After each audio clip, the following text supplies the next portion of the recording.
I never imagined I'd one day be standing in a courtroom fighting for custody of my best friend's daughter. But when Julia showed up at my doorstep, broken and terrified, something inside me shifted. A maternal instinct I didn't know I had awakened, and I knew in my gut I couldn't turn her away. Claire and I had been close for years, the kind of friendship that felt like sisterhood.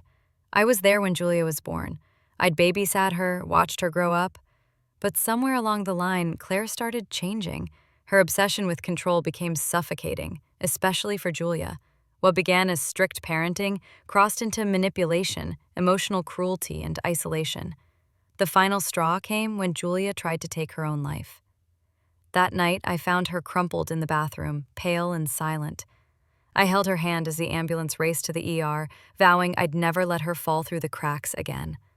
After Julia's recovery, I offered her a place to stay, just until she felt safe. But as the days stretched into weeks and Claire's reactions grew more hostile, it became clear that safety wasn't possible if Julia returned home. The police were involved. Claire accused me of kidnapping. I was investigated by CPS. It was a nightmare. But Julia's truth couldn't be silenced. With help from our attorney, Natalie, and Julia's therapist, we built our case. The court granted temporary custody. Claire was livid, yet in a shocking twist, she agreed to the new arrangement without objection during the formal hearing. She even apologized in front of the judge.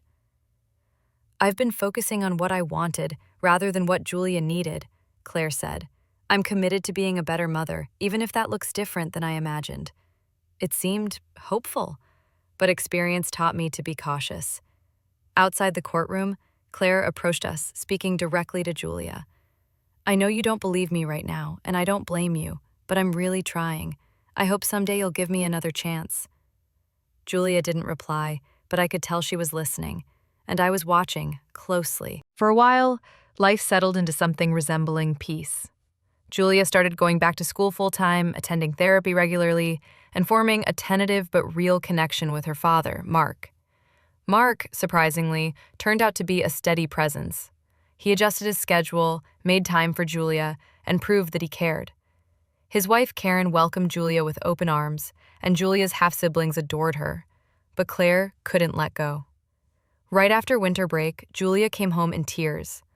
Claire had launched a Facebook group called Mothers Reunited, centered around our case. She posted daily, accusing me of alienating her daughter, and shared private photos, including ones from Julia's hospital stay. "How did she even get those?" Julia whispered, her hands trembling. Natalie filed complaints for restraining order violations and unauthorized image use. But the emotional damage was already rippling through Julia's social media. She started receiving hateful messages from strangers. Then, a break. A woman named Diane from Claire's group reached out. "I thought I was supporting a mother in pain," she wrote, "but then I saw the court documents. I confronted Claire, and she flipped out." Diane posted a public apology. Others followed. The group collapsed. Claire went quiet. But quiet never lasted with her. Claire began contacting Julia's teachers, therapists, and even tried to manipulate her school's administration. She emailed Dr. Chen, Julia's therapist, accusing Julia of being manipulative and attention-seeking. Dr. Chen wasn't fooled. Neither were the school staff. But Julia was devastated. "She's trying to turn everyone against me," she whispered. "She's trying," I said, "but failing." Emma, my daughter, was Julia's rock through it all. But even she began feeling the strain, facing online rumors and whispered judgments at school. One night, I found Emma sobbing. "I don't care what people say about me," she said. "I just hate seeing Julia hurt again and again." It was then that Mark and Karen stepped in fully. Mark took Fridays off to handle pickups and appointments. Karen cooked us meals. We began rebuilding our lives, brick by brick. Then came the visitation review. Julia had been receiving threatening messages from unknown numbers, the most disturbing suggesting she should have succeeded the first time. We traced the phone back to a burner purchased by Claire. Surveillance footage confirmed it. Her lawyer tried to deny her involvement, but the judge wasn't convinced. Instead of increasing visitation, the court ordered a full psychological evaluation. Then came the kicker. Claire's attorney approached me, claiming she couldn't afford her therapy and asking if I'd consider reducing child support. "I'm not receiving child support," I said flatly. He looked stunned. "She said she's been paying for months." She lied. Claire's psychological evaluation painted a clear picture: narcissistic traits, lack of empathy, and a view of Julia as an extension of herself. The court appointed a guardian ad litem named Linda. She investigated every angle of our lives. Julia was worried. Claire knew how to perform for outsiders. But then, two unexpected people stepped forward: Patricia, one of Claire's friends, and Taylor, her ex-boyfriend. Both offered sworn statements exposing Claire's lies, manipulation, and social media theatrics. Patricia confessed Claire had asked her to lie to Linda. Taylor shared disturbing messages, where Claire talked about using Julia to boost her image online. Linda's final report was damning. Not only did she recommend Julia remain in my custody, she uncovered that Claire had been financially exploiting Julia via a donation campaign. Over $15,000 raised for legal fees and therapy had been spent on Claire's personal indulgences.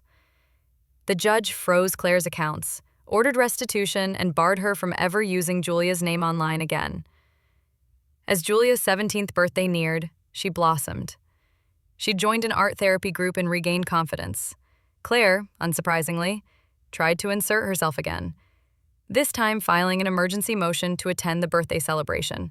Denied. We hosted the party at Mark's. It was peaceful, joyful, and full of love. When we returned home, Claire had left dozens of boxes labeled Julia's childhood, most filled with junk and trash. "Classic," Julia muttered. When Julia began planning college visits, Claire fought back, claiming she was too emotionally fragile to travel. The judge disagreed. Julia was thriving. Then Claire showed up, uninvited, during a campus tour.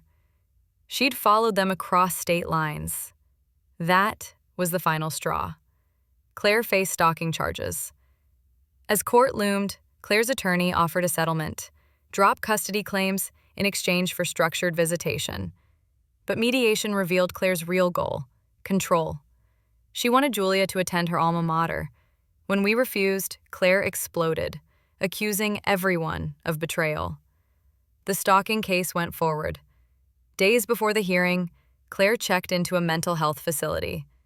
Her bipolar diagnosis did little to explain her calculated choices. Eventually, she was convicted of harassment and forgery after presenting a falsified court document during a dramatic midnight scene outside our house on Julia's 18th birthday. That night, Julia stood her ground. Claire was escorted away. Julia, with tears in her eyes, delivered a powerful victim impact statement in court. Her strength left everyone in awe. "You tried to control me my whole life," she said, "but now I get to choose who I become." Julia went on to attend her dream art school. She made friends, won awards, and built a future. Claire tried one last time, sending a manipulative letter. Julia declined the meeting, but thanked her for the apology. We've had no further contact beyond the occasional message Julia chooses to respond to, if at all. Claire seems to have finally accepted that she no longer controls the narrative. Last week, Julia called, her voice trembling with excitement. "My artwork's been selected for the university's annual exhibition," she said, "and I want all of you there. Rob, Emma, Mark, Karen, the kids, because you're my family." And that's what we are. Not the family we were born into, the family we built. Thank you so much for watching. If this story touched you, share your thoughts in the comments below. Have you experienced something similar? We'd love to hear from you. And don't forget to like and subscribe to Kindle's Stories for more real, emotional journeys of strength, betrayal, and healing. Until next time, stay strong.